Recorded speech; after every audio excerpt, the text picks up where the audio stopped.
मंगलम भगवान विष्णु मंगलम गरुड़ध्वज मंगलम पुंडरीकाक्षम मंगलाय तनोहरि। ओम विष्णवे नमः विष्णवे नमः विष्णवे नमः। बहू के बुलाई, पूजा के समय बीतल जा रहल बा। पायल, हाँ भैया। किरण के बुलावा, पूजा पे बैठे के बा। ठीक बा भैया।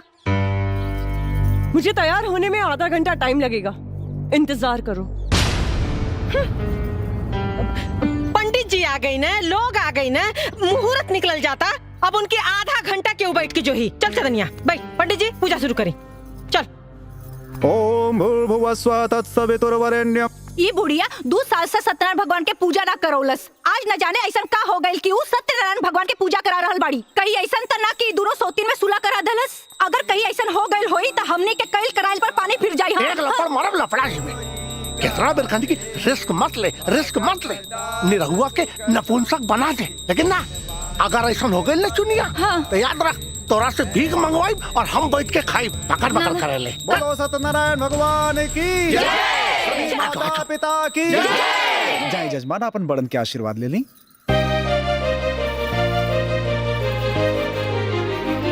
खुश रहा बेटा, खूब खुश रहा।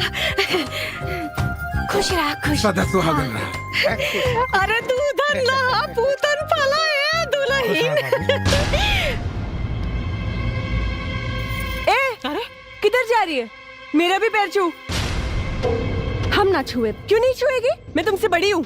अच्छा, खाली बातें में बड़का बड़ी हूँ, बड़ी हूँ। बड़ बारू तो बड़नियन कामों तो करा। ए, भूल गई?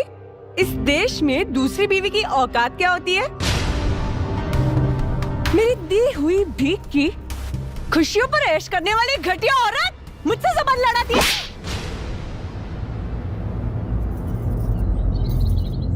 अरे देखा था रे, एक इतनी हिम्मत बढ़ गई कि अभी हाथ छोड़ दिया।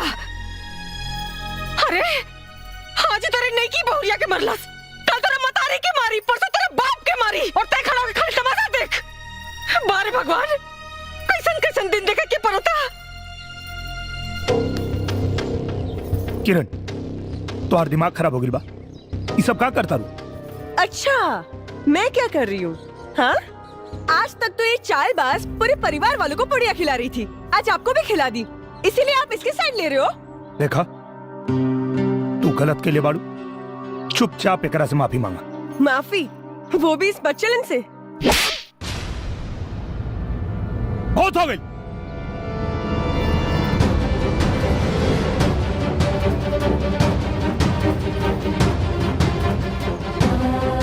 चल दुल्हन, जाए लोग, आप लोग अपने अपने घर जाए।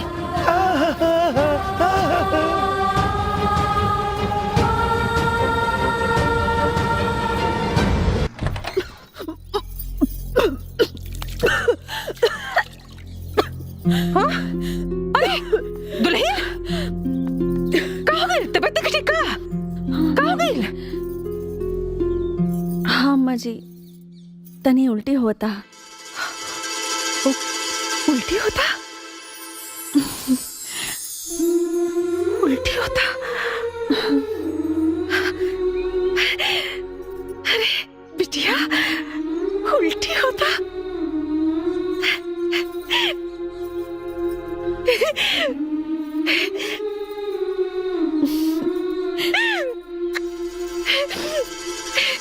अरे ऐसे कमाल कमाओ।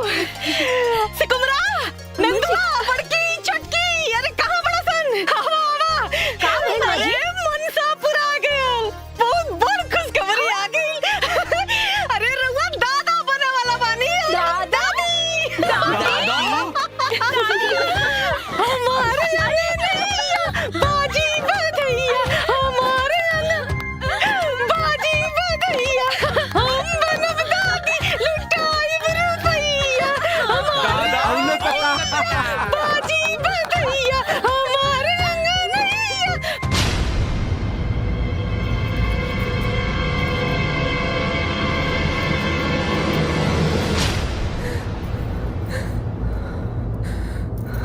करे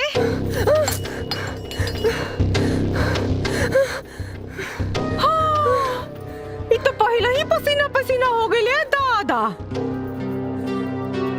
हमरा पतो के माई बने का खबर सुन के एकरा तक करे जा सांप लौटा कि खानदान के वंश के आगे न बढ़े दे। देख सुन लेना भगवान, अरे जकर राम रखवैया ओकर का बिगाड़ी कोनो कसैया। अब ते देख पूरा गांव बुलाइब, मिठाई बांटब, नाचब गाइब, खुशी मनाइब, तोरा के चराइब। अरे पहली का माई? जो किनाराम बाबा के ऐसे तबीज बनवा के लिया, का पता है डाइन का हमरा पतों का कोख मार दे तब। सही कहा तारी। कुल खातिन कहेंगे। चल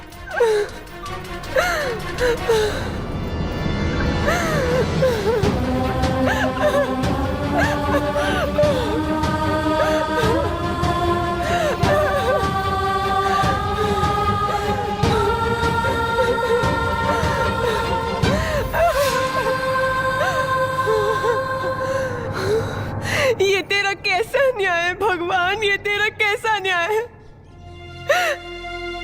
जिसने इस घर को वंश देने के लिए इतनी बड़ी तपस्या की,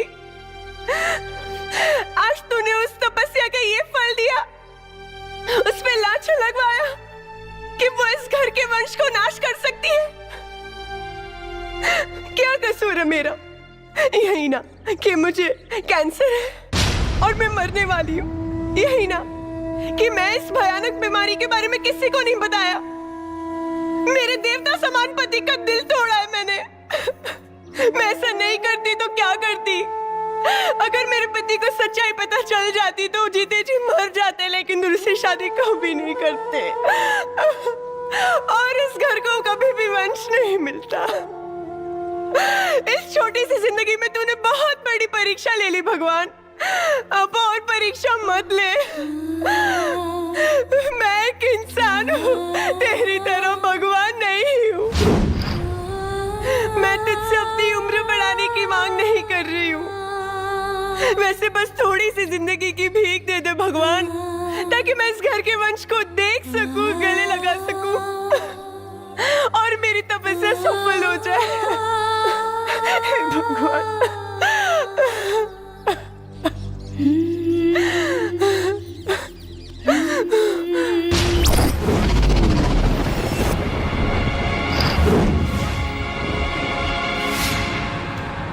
कैसे पता कि तोरा के कैंसर हो? कैंसर मुझे नहीं तो। छुपावे की कोशिश मत करा, सच सच बताओ, तोरा के हमार क्रिया।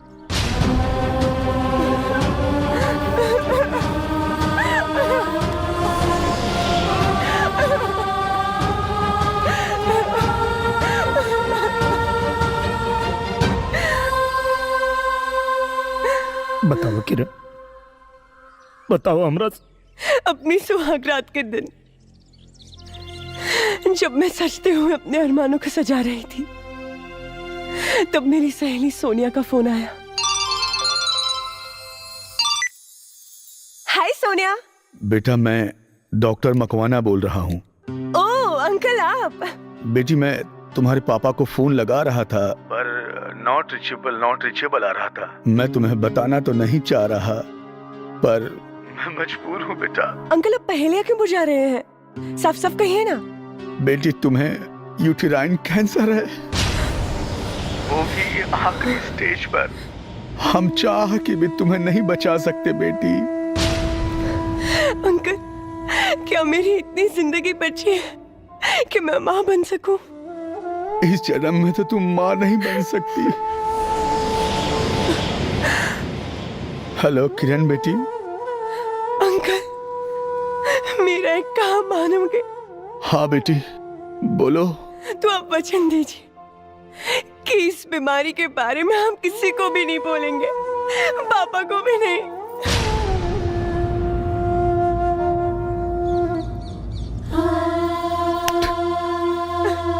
बहुत अभागा बानी हम, बहुत अभागा बानी। भगवान हमरा प्यार के बारे में रखी भगवान। इनकर सारा दुख हमके दे दी भगवान, इनकर सारा दर्द हमके दे दी भगवान, इनकर मौत भी। ऐसा मत कहिए, मत कहिए ऐसा। भगवान ने मुझे इस जन्म में सौभाग्य नहीं दिया पत्नी धर्म निभाने का, लेकिन मैं भगवान से विनती करती हूँ अगले जन्म में सौभाग्य जरूर दे दे, तन मन और लगन से आपकी सेवा कर सकूं।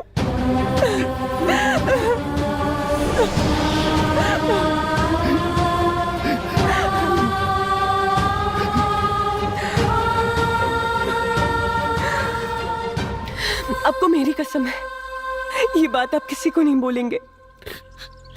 अगर चांदनी को पता चला तो उसे बहुत दुख होगा। वो माँ बनने वाली है ना।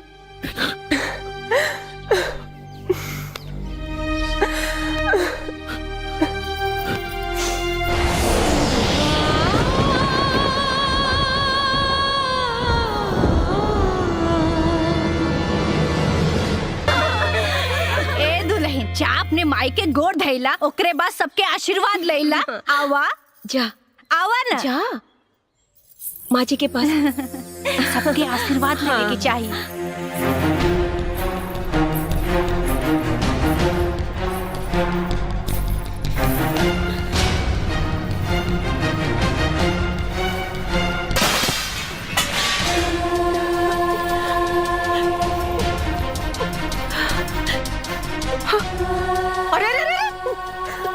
ये का कतर दुलही, ये कुल घातिन का गोड़ धरतारू।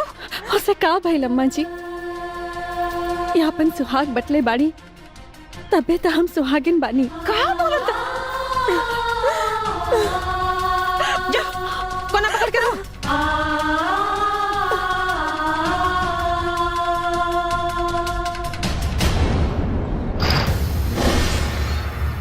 चल, चल, मुकर, चल।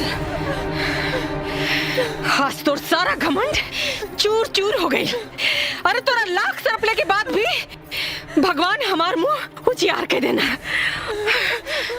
हार हलबाई खानदान का वारिस तोरा अरमान पर पानी फेरे खातिर। खाली अरमाने पे पानी फेरे ना माँ जी, एक छाती पे किल्ला गाड़े खातिर। ए माई, मुंह तो देख, बुझाता कि विपत पड़ल बा।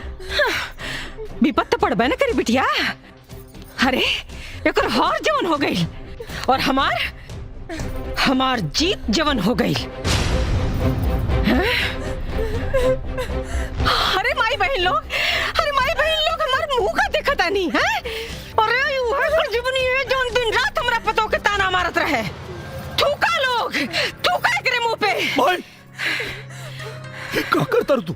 अरे वाह, आज माई के बात पर तो तोहरा मुंह से बोली निकल गई। अजय ई माई की इज्जत उतारत रहे, तहिया मुंह में दही चावल रहे। देखा तू लोग ही ठीक नहीं करत लोग। अरे तू लोग का पता नहीं कि ए माँ जी, देखत का बानी, ली लगाई करे खाई करा के।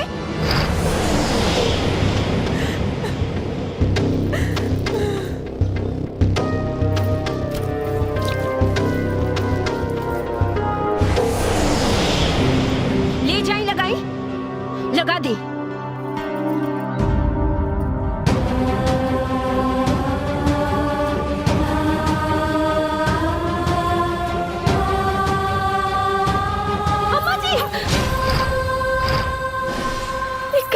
तानी रवा जिनका मुंह में करी का पोतल चाहतानी, आज उनकरा चलते रावण मुंह जियार भइल बा। अम्मा जी एकरा चलते,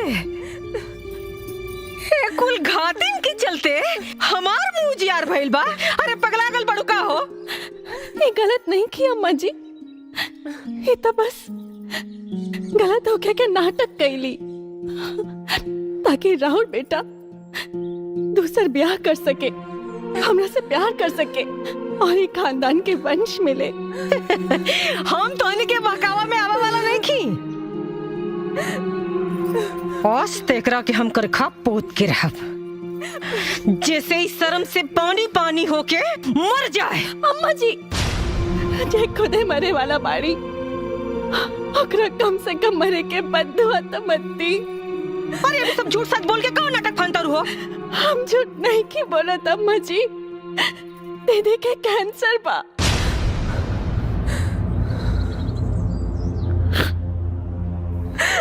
काका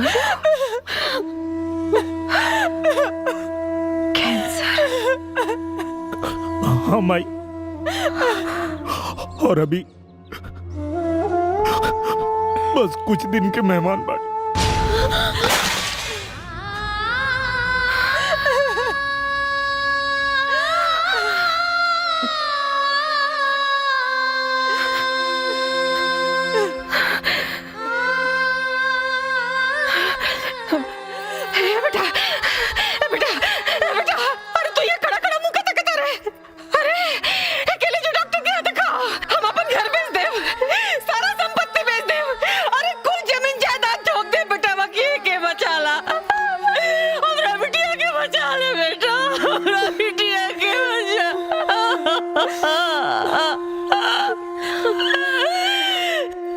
कुछ नहीं क्यों हो सकत माई, कुछ नहीं क्यों हो सकत। हम डॉक्टर से बात कर लिया बानी, अब इनके बचावल मुश्किल बा भाई। अभी अगर इनका खातिर कुछ कर सकता रहो तो इनके खुश रखा लो, खुश रखा लोग इनके। बनाया लगे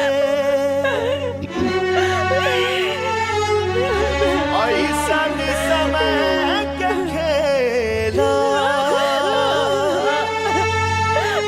साथ मेला के रहते भी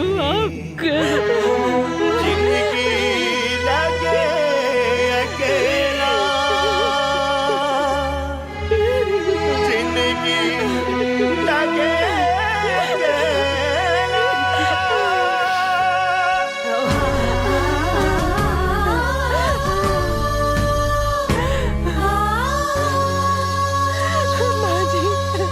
बिनती कारी ने तोहसे हथवा के जोड़ के, बिनती कारी ने तोहसे हथवा के जोड़ के, कब हूँ ना गई है बेटी माई के छोड़ के, कब हूँ ना गई है बेटी माई के छोड़ के, कब हूँ ना गई है बेटी। घरवा के लक्ष्मी हो बंधन की तोड़ के, कबहू न जई है बहू हमनी के छोड़ के, कबहू न जई है बहू हमनी के छोड़ के, कबहू न जई है बहू।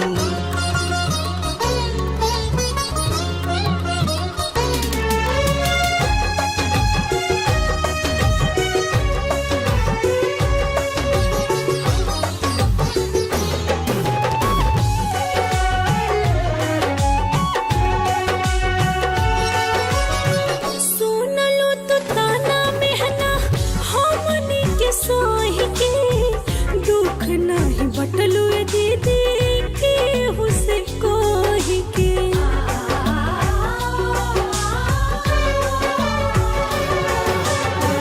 माफ ना विधाता करी है देनी तो के चोट हो, तू ही दे दो माफी दीदी होई तो हुसे चोट हो। किस्मत हमार जे पैनी हमको के जीवन साथी,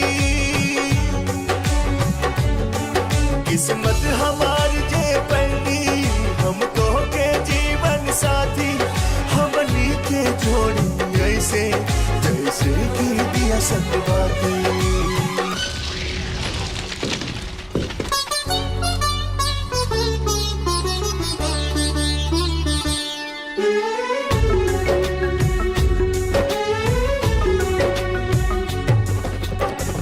लड़िहा झगड़िहा लेकिन मोहवा तू मोड़ के, कब हूँ ना जई है भाभी हमनी के छोड़ के, कब हूँ ना जई है भाभी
कंधे पर ढोया तुझको कंधा यह तोड़ के, कभी भी न जाना बेटी पापा को छोड़ के, कभी भी न जाना बेटी। पापा